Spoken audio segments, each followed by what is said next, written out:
Welcome to today's video, where we'll break down everything you need to know about customs procedures and how to navigate customs declarations like a pro. Whether you're importing, exporting, or just curious, we've got you covered with clear, step-by-step guidance. By the end of this course, you will be able to explain what a customs procedure is and the types of customs procedures. Explain what a customs declaration is and how goods are declared. Explain how a standard customs declaration works, who can lodge it, how it is done and how customs can accept it. Explain which simplifications exist for a customs declaration. Describe the possible ways in which a customs declaration is handled and the penalties that can be applied for non-compliance. Well, the customs authority is responsible for controlling the goods brought in and taken out of the customs territory and enforce the customs legislation. This is to ensure that the trade and transport are legitimate, to protect the citizens from hazardous goods and to collect the required customs duties. To do so, a set of customs procedures and processes are followed for each consignment of goods that crosses the borders of the customs territory. Let's have a quick look at all customs procedures and processes.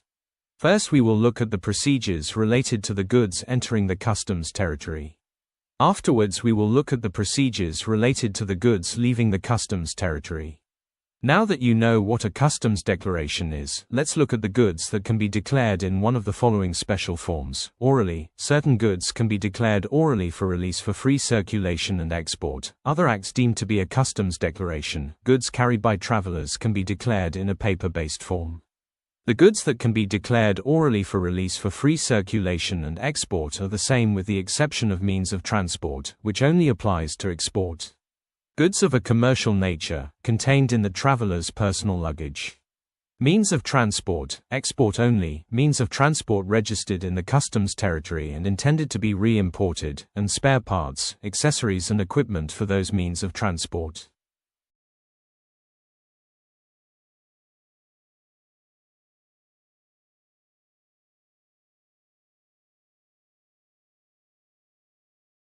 Who can lodge a customs declaration?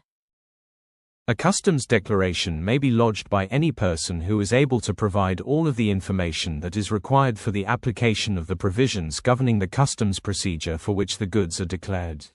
That person should also be able to present the goods or to have them presented by a representative to customs.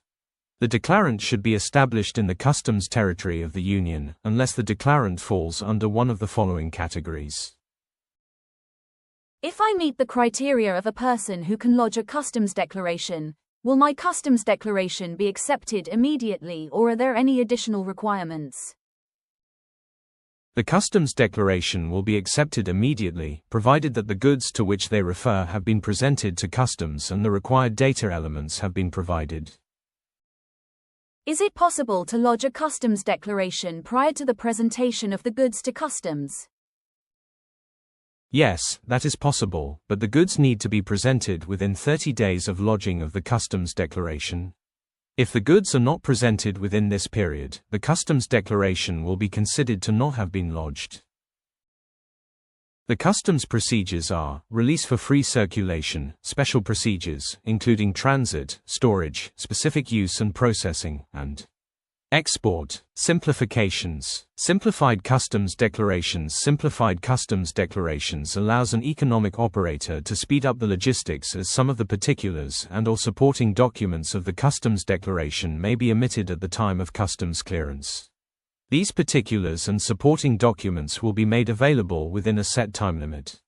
An authorization is required for regular use of this simplification. The criteria to obtain this authorization are: record of compliance with customs legislation and taxation rules, having instructed employees and information procedures in place and having procedures in place, if applicable, for handling licenses and authorization related to commercial measures, trade in agricultural products or prohibited and restricted goods.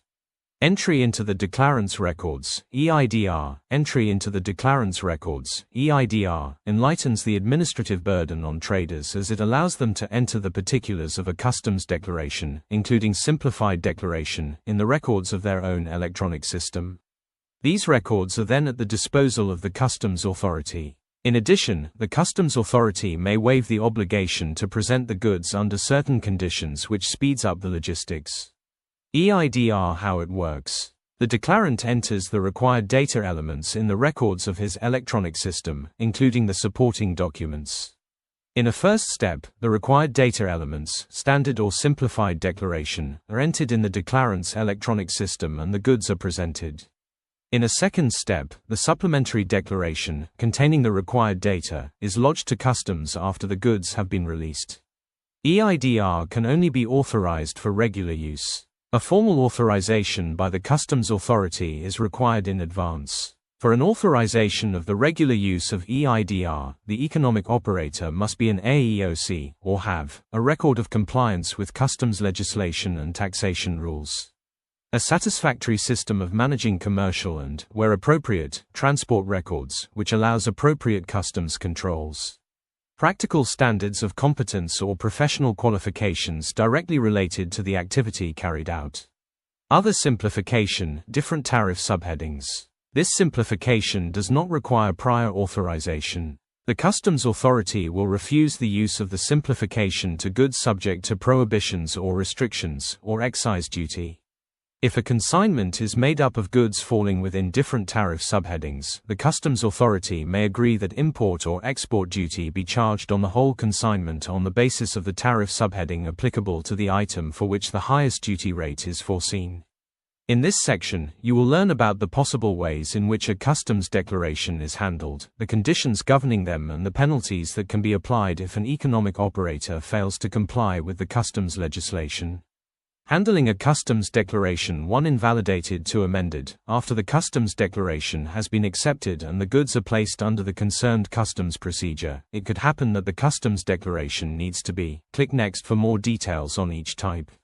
The declarant is permitted to amend one or more of the particulars of the customs declaration after it has been accepted by customs till the release of the goods when the customs authority has informed the declarant that they intend to examine the goods, when the customs authority has established that the particulars of the customs declaration are incorrect, for goods not initially covered in the declaration.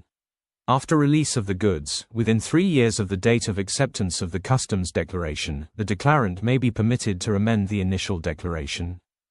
Amendment of a customs declaration. The declarant is permitted to amend one or more of the particulars of the customs declaration after it has been accepted by customs till the release of the goods when the customs authority has informed the declarant that they intend to examine the goods when the customs authority has informed the declarant that they intend to examine the goods for goods not initially covered in the declaration. After release of the goods, within 3 years of the date of acceptance of the customs declaration, the declarant may be permitted to amend the initial declaration. Invalidation of a customs declaration.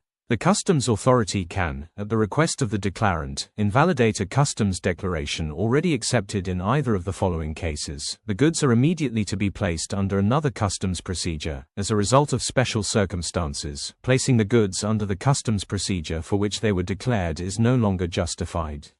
However, if the customs authority has informed the declarant of their intention to examine the goods, the request for invalidation of the declaration will be accepted after the examination.